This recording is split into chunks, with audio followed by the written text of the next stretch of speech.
Kalau kita mencari Tuhan setiap hari, mengisi hati dan pikiran kita dengan kebenaran firman Tuhan, maka kita akan lebih mudah mengenal kehendak Tuhan. Kita akan lebih bisa mengalami hatinya, mengalami kehendaknya, mengalami didikannya, dan mengalami anugerah kasih-Nya. Apalagi kalau kita memperkatakan dan melakukan firman Tuhan setiap hari, maka roh kita penuh dengan pengertian akan firman Tuhan, dan jiwa kita akan sehat, karena mental, pikiran, perasaan, dan kehendak kita penuh dengan kebijakan Tuhan. Mari kita merenungkan dan melakukan firman Tuhan setiap hari, supaya hidup kita sejalan dengan kehendak Tuhan, dan hidup kita memuliakan nama Tuhan.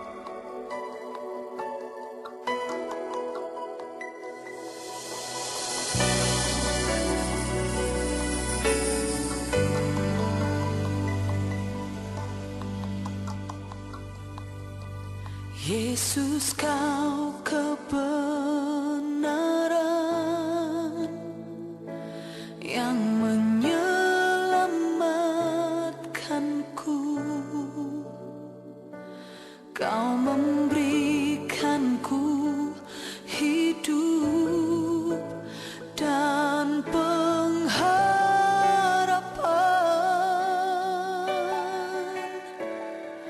Ku ikut kehendak-Mu, ku perlu anugerah-Mu. Ku nyatakan janjiku kepadamu.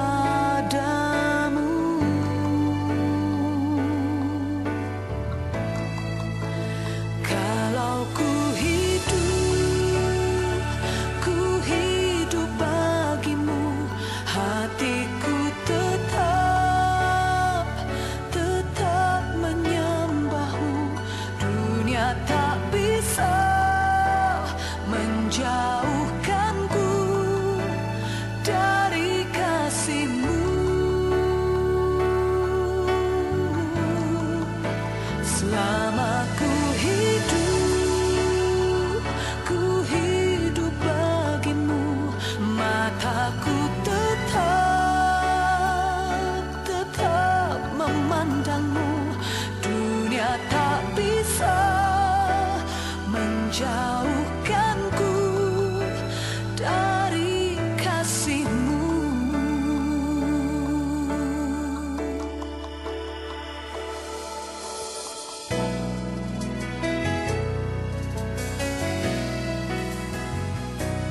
Yesus, Kau kebenaran yang menyelamatkanku. Kau memberikanku hidup dan pengharapan.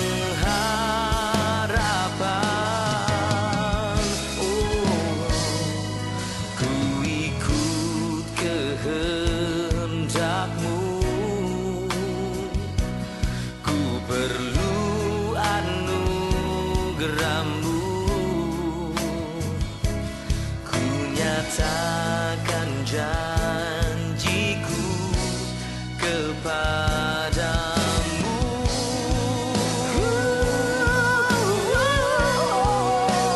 Kalau ku hidup bagimu, hatiku tetap menyembah-Mu.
Efesus 4 ayat 21 sampai dengan 24. Karena kamu telah mendengar tentang Dia dan menerima pengajaran di dalam Dia menurut kebenaran yang nyata dalam Yesus, yaitu bahwa kamu berhubung dengan kehidupan kamu yang dahulu harus menanggalkan manusia lama yang menemui kebinasaannya oleh nafsunya yang menyesatkan, supaya kamu dibaharui di dalam roh dan pikiranmu, dan mengenakan manusia baru yang telah diciptakan menurut kehendak Allah di dalam kebenaran dan kekudusan yang sesungguhnya.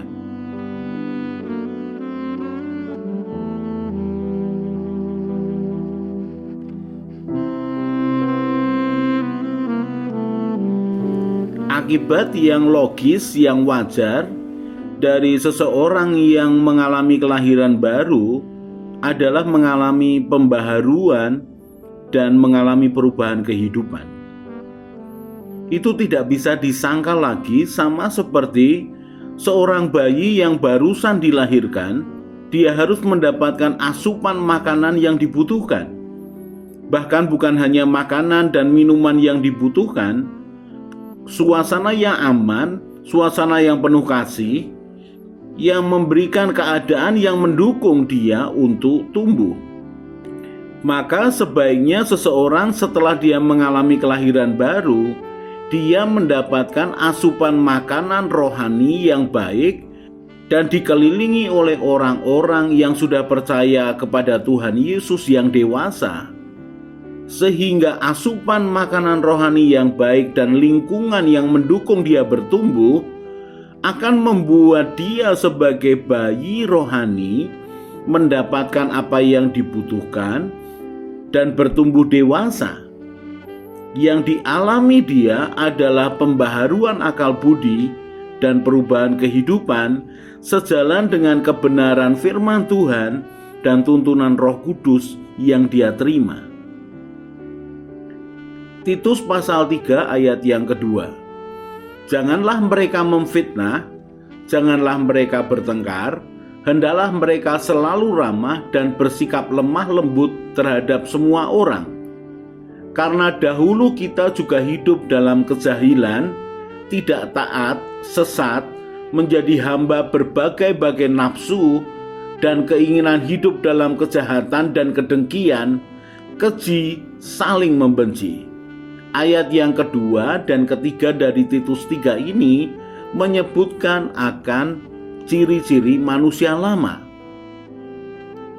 Sifat-sifat manusia lama yang harus ditinggalkan ketika seseorang mengalami kelahiran baru. Titus pasal yang ketiga ayat yang keempat. Tetapi ketika nyata kemurahan Allah Juru Selamat kita dan kasih-Nya kepada manusia, pada waktu itu Dia telah menyelamatkan kita bukan karena perbuatan baik yang telah kita lakukan, tetapi karena rahmat-Nya oleh permandian, kelahiran kembali, dan oleh pembaharuan yang dikerjakan oleh Roh Kudus, yang sudah dilimpahkannya kepada kita oleh Yesus Kristus, Juru Selamat kita. Supaya kita sebagai orang yang dibenarkan oleh kasih karunia-Nya berhak menerima hidup yang kekal sesuai dengan pengharapan kita. Titus pasal yang ketiga ayat yang kedua sampai ayat yang ketujuh menunjukkan bahwa manusia lama ditinggalkan, lalu kita mengalami kelahiran baru dan mengalami pembaharuan yang dikerjakan oleh Roh Kudus, yang membuat kita hidup berubah dari manusia lama kepada manusia baru.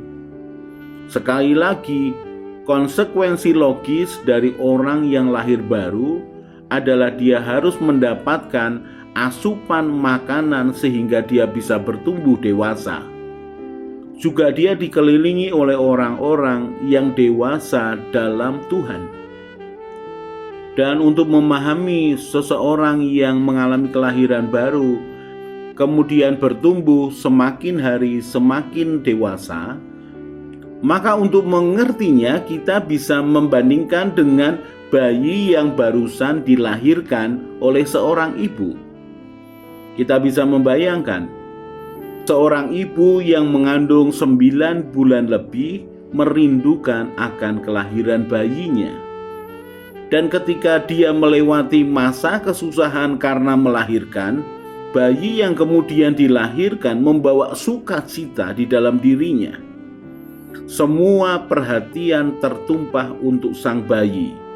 Segala persiapan dilakukan supaya sang bayi ini bisa mendapatkan akan kasih sayang, makanan yang cukup dan bergizi, lingkungan yang aman, dan dia bisa bertumbuh sesuai dengan harapan orang tuanya.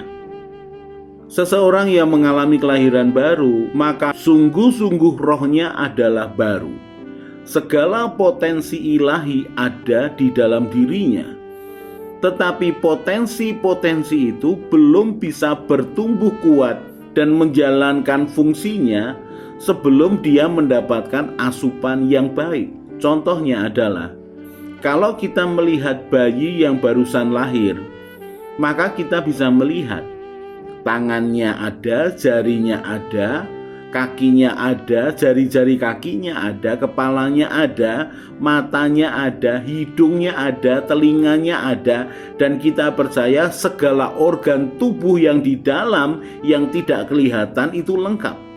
Ketika dia bisa merespon, dia bisa menangis, dia bisa tertawa, dia bisa menggerakkan kakinya, dia bisa menggerakkan tangannya, kemudian dia bisa makan, dia bisa buang air kecil, dia bisa buang air besar. Maka kita tahu bayi ini sudah lengkap seluruh anggota tubuhnya, bahkan organ-organ di dalamnya. Seluruh potensi untuk hidup sudah lengkap di dalam bayi ini. Demikian juga seseorang yang mengalami kelahiran baru. Maka seluruh potensi Tuhan sudah lengkap di dalam dirinya. Tetapi potensi itu harus bertumbuh dan dikembangkan supaya sejalan dengan berjalannya waktu, maka satu demi satu bagian dari tubuh bayi ini berfungsi. Dia tadinya hanya berbaring saja sambil menggerakkan kaki, tangannya, lalu dia mulai bicara, dia mulai melihat. Komunikasinya adalah dengan tangisan. Tetapi kemudian ketika dia mulai bertumbuh besar, maka dia tidak hanya berbaring saja, tetapi dia mulai merangkak. Lalu kemudian dia akan mulai belajar berjalan, kemudian dia berjalan pelan, dan semakin bertumbuh dia akan lari. Bahkan ketika dia sudah remaja, dia bukan hanya lari, tapi dia bisa bermain sepak bola, dia bisa bermain basket, dia bisa melakukan banyak hal yang memaksimalkan akan seluruh fungsi tubuhnya. Demikian juga dengan orang yang mengalami kelahiran baru. Manusia batiniahnya akan bertumbuh, mulai dari bayi yang begitu bergantung kepada banyak orang untuk mengerti akan kehidupan, untuk mengenal akan Tuhan. Lalu kemudian dia terima asupan yang baik, yaitu kebenaran firman Tuhan dan pendampingan Tuhan Roh Kudus di dalam dirinya, membuat dia bertambah besar. Dia mulai mengerti siapa dirinya, apa tujuan hidupnya. Dia mulai belajar bagaimana bersikap sebagai manusia baru. Dia meninggalkan manusia lama, kemudian berubah menjadi manusia baru. Sebagai manusia baru, dia belajar dari hal yang sederhana. Lalu kemudian bertambah hari, bertambah bobotnya, bertambah hari, bertambah dewasa. Konsekuensi logis dari orang yang mengalami kelahiran baru adalah dia mengalami pembaharuan dan perubahan kehidupan. Efesus pasal yang keempat ayat yang ke-11 sampai 15. Dan ialah yang memberikan baik rasul-rasul maupun nabi-nabi, baik pemberita-pemberita Injil maupun gembala-gembala dan pengajar-pengajar, untuk memperlengkapi orang-orang kudus bagi pekerjaan pelayanan, bagi pembangunan tubuh Kristus, sampai kita semua telah mencapai kesatuan iman dan pengetahuan yang benar tentang Anak Allah, kedewasaan penuh, dan tingkat pertumbuhan yang sesuai dengan kepenuhan Kristus, sehingga kita bukan lagi anak-anak yang diombang-ambingkan oleh rupa-rupa angin pengajaran, oleh permainan palsu manusia dalam kelicikan mereka yang menyesatkan, tetapi dengan teguh berpegang kepada kebenaran di dalam kasih, kita bertumbuh di dalam segala hal ke arah Dia, Kristus, yang adalah kepala. Konsekuensi logis dari seseorang yang mengalami kelahiran baru adalah bertumbuh besar dan semakin dewasa. Efesus 4 ayat yang ke-11 mengatakan soal gereja Tuhan dan orang-orang yang menerima jawatan untuk memperlengkapi orang kudus bagi pekerjaan pelayanan, sehingga jemaat yang bertumbuh akan mengenal siapa anak Allah dengan benar, bertumbuh dewasa secara penuh, bukan hanya pengertiannya, tetapi perbuatannya memberikan dampak yang membangun kepada sekitarnya dan membawa Injil keselamatan kepada siapapun yang dia temui. Dia bertumbuh sesuai dengan kepenuhan Kristus. Dia bukan anak-anak lagi yang mudah ditipu, diombang-ambingkan angin pengajaran dan permainan palsu manusia. Dia akan teguh berpegang kepada kebenaran di dalam kasih yang semakin bertumbuh di dalam dirinya. Dia diubahkan dan mengalami perubahan karakternya menjadi seperti karakter Kristus. Mari kita bertumbuh dan bertambah dewasa, supaya ketika dewasa kita bisa menjadi rekan kerja Tuhan, memberitakan akan kabar baik untuk mendirikan kerajaan Allah di atas muka bumi ini.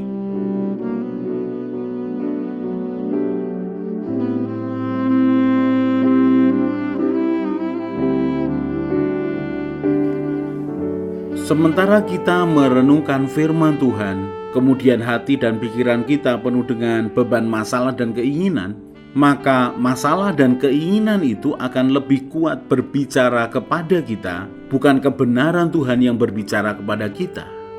Berbeda kalau hati kita tenang menginginkan Tuhan, pikiran kita penuh dengan kebenaran Tuhan, dan keinginan tidak mengendalikan kita, maka keadaan ini akan membuat kita mudah mendengar suara Tuhan dan mengerti kehendak Tuhan. Kalau kita merenungkan firman Tuhan setiap hari, maka Tuhanlah yang menjadi petunjuk jalan kehidupan kita. Mari kita berdoa. Tuhan Yesus, terima kasih untuk kebenaran firman-Mu. Tuhan Yesus, Engkaulah gembalaku yang baik. Buatlah hatiku selalu melekat kepadamu. Firman-Mu itu pelita bagi kakiku dan terang bagi jalanku. Bawalah aku menjalani hidup sesuai dengan rencana-Mu ya Tuhan. Amin. Saya Yosea Kristiono, Gembala Jemaat GKI Injil Keselamatan Semarang.